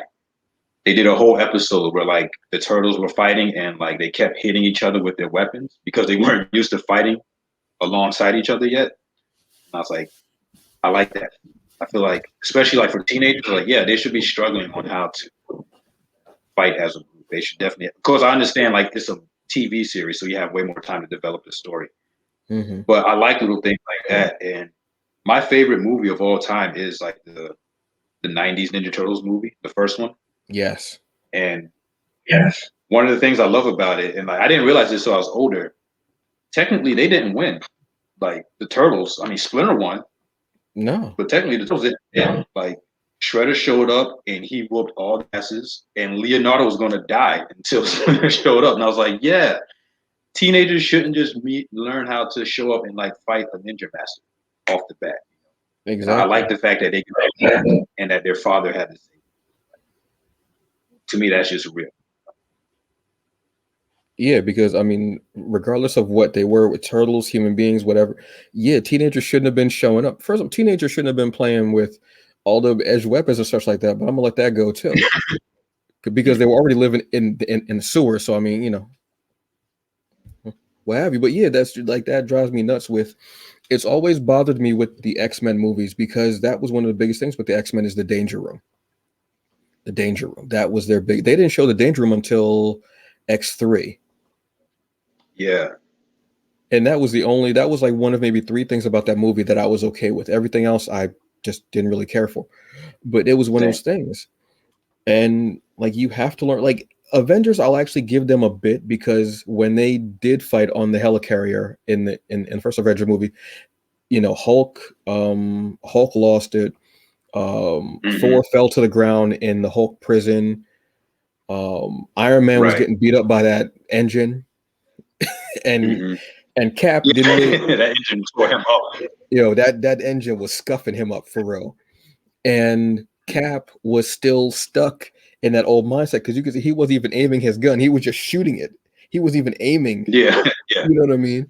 So I like how they did show the progression because my favorite progression is of Cap because when you see him in Winter Soldier, you can see his fighting style has changed.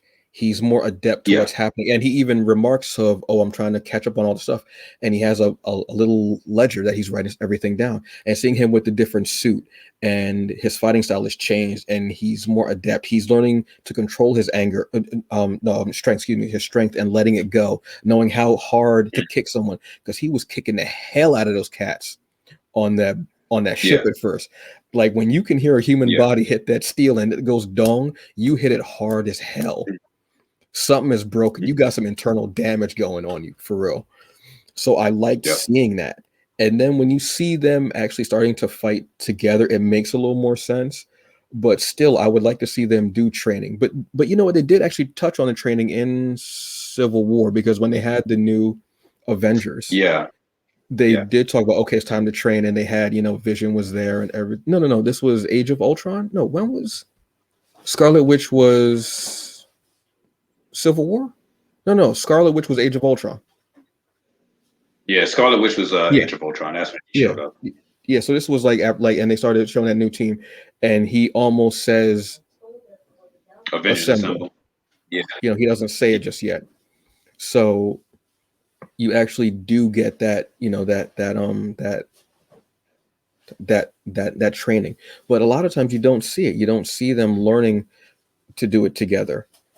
I don't know if they'll do something with maybe if they're going to make another Justice League down the line. I don't know where they'll have them I don't know what they're doing with any of their stuff over there. That's not me throwing shade. I just don't know. I'm gonna let them do what they got to do. Right.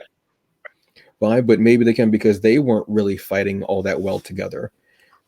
I mean, Batman knew them because Batman's always got his files and everything like that, but he didn't really know. But Right. yeah, that drives me nuts when they just all of a sudden learn, and I'm just like,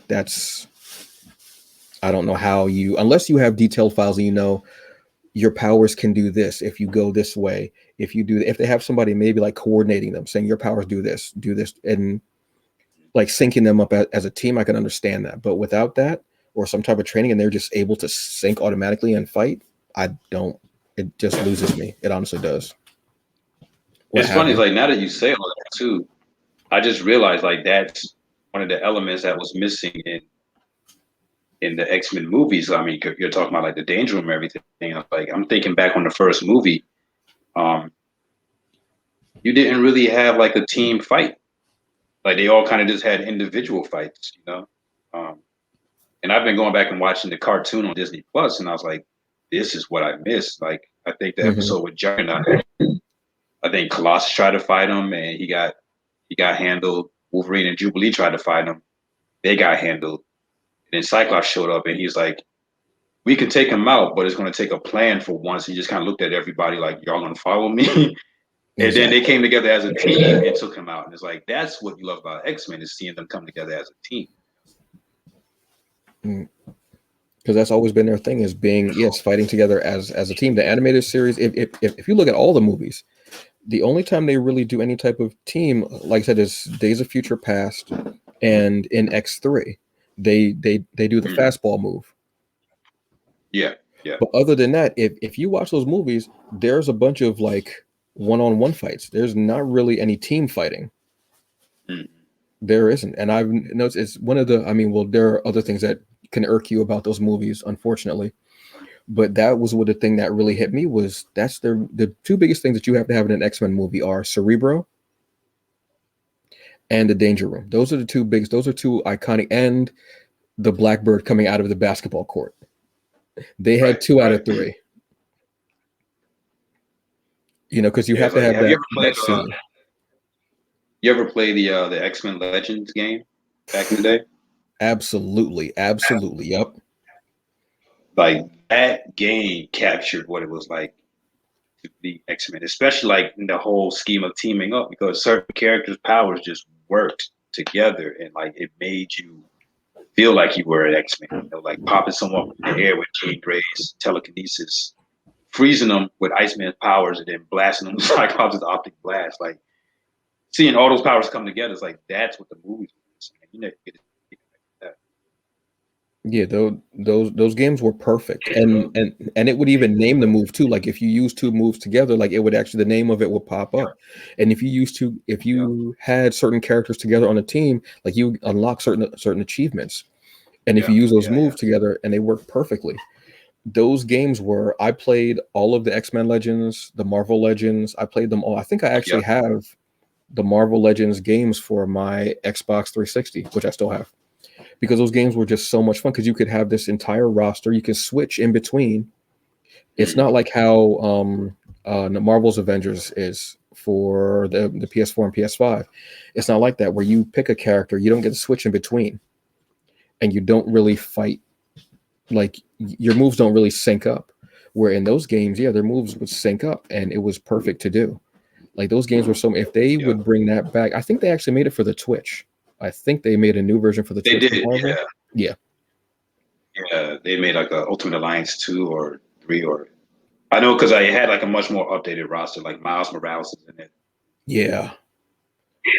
Like those. I gotta get it. Like I get just that. Yeah, I want it, but I'm not getting a Switch for it. I'm not. I'm not. Just not. I'm not about that life. I apologize. I'm just not. For real. Like I was the same way. I was like, man, am I gonna have to get a Switch just to play this game? I was like, I wonder if I can get a Switch real cheap somewhere. Like I don't know. It might be years before I ever play that game. Yeah, for real. Yeah, it's just not. It's not. Hopefully they convert it to another system. Yeah, I'm hoping, because it came out about a year ago, maybe. About that, I want to say. Yeah, those games were just so much fun, man. Damn, yeah. I used to love it, and I would play them over and over again because I think it was X-Men 2 Legends where you got to play as Bishop. I don't remember any game letting you play as Yeah. Bishop. And you could take in like Mhm. the energy and you could redirect it. I played my Yeah. favorite characters to play were Bishop, Iceman, because I love ice powers. I love like the whole power, like the whole ice classification for powers. I don't know why, but I do. It's just interesting as hell to me. Mhm. Bishop, and I think in the first one you could play as Archangel, but it wasn't really fun, unfortunately. And that was somebody I really wanted to play as because I'm an Archangel fan. But you couldn't really do anything. And I was like, Right. that's just not really fun. I didn't like playing against Wolverine. No, I'm playing as Wolverine. Excuse me, playing as Wolverine. But I would have him on my team because he would heal. So you could just let him just run around and do whatever Yeah. because he would always heal. And then I would actually go fight and build up all my characters. And yeah, you would get like the little like icons and stuff like too. Like it would be like Gambit's belt, Jubilee's sunglasses, like things to help them, Yeah. a certain percentage of their hit points or power, what have you. Yeah, I really wish that I could. I wish that they would actually update them and put them on like the PlayStation Network because I would buy them in a heartbeat. Because I think Yeah. there were Yeah. two Marvel Legends, I think. Then there was X-Men Legends, and then there's the Ultimate Alliance stuff, which is similar to it as well. But yeah, I would if they did that, I would say, is there a bundle that I could just buy them all and just down? I'll take everything off of my Yeah. hard drive. I don't care. I'll play Yeah. those all day because they were just so much fun. Damn, Yeah. yeah. They You were. know what? Actually, the Lego games might be similar to that. I don't know. Marvel Lego? The Lego, I will say, I had way more fun than I ever thought I would playing the Marvel Lego games. Like they're Like I deceptive. think like for some reason I randomly bought it. I think that it was like a used copy. I bought it. I was like, it looks fun. But Hmm. man, like I had a lot of fun with that. Yeah, like those are just some of the most fun things to do, honestly. Like, and I love stuff like that that you don't know, and you just go and you're like, yeah, all right, whatever. And you play it, and you're like, Hmm. damn, that was so. When's the next one coming out? Like, is there any DLC? Like, Right. let me go through and see what else I Right. can unlock and build. Which is Hmm. awesome. So, Yeah. on that note, I'm gonna say thank you so very much to Willie Smith of joining me and just talking about a wide variety of things, man. But I honestly dig that we got across fighting games, we went art, we went action figures, we went wrestling, we went comics, we went. I think this might be the most varied one that I've had so far, where we just went across a spectrum of geek fandom, nerddom stuff, man. And I truly appreciate that. Seriously, brother. Thank you so very much for being a part of this. Thank you. No problem, man. Thank you. This was fun. And no problem at all. People can reach you on, you know what? Let everybody know where they can reach you. I'll also put links up in the description as well. But where can people reach you, and where can people get Blackguard? Um, right now with Blackguard, our website is currently down. But if you go on Instagram, um, and I believe it's BOSC Comics at Instagram, you should be able to find us on there. If not, then you can just go to my personal page on Instagram, Hmm. which is it should be the name that's on the screen right now at Yes. suicidal underscore assassin. Um, and then I should have a link to the BOSC Comics page on there, and that's where you can find updates on Hmm. Blackguard. So, Awesome. I know and Blackguard is then I'm also on on Twitter as Comixology. well. It is. It is. Yeah. Yeah. Mhm. And I'm trying to forget my Twitter handle. Pulling it up now. Sound like me because I'm not really on there. I'm not. Right. Oh, at Willie J Smith, 2 with the numeral 2. Yeah. But it should be in the link at the end of the video as well. Outstanding. So please, everyone, go and check out Willie Smith's art. Go and get a copy of the Blackguard on Comixology. Hit his link, see what's going on because it's one of the coolest. And check out his Instagram, like stories and stuff like that too. You always putting up pictures of figures, of, you know, you playing wrestling games, such like that, beats, just everything is a very interesting wide variety of interests in your stories, which is what I like, and which shows with the conversation that we had today. This is awesome. This has been another episode of The Hungry Bleak. This again has been Willie Smith. Thank you so very much. I am Antonio Pomares.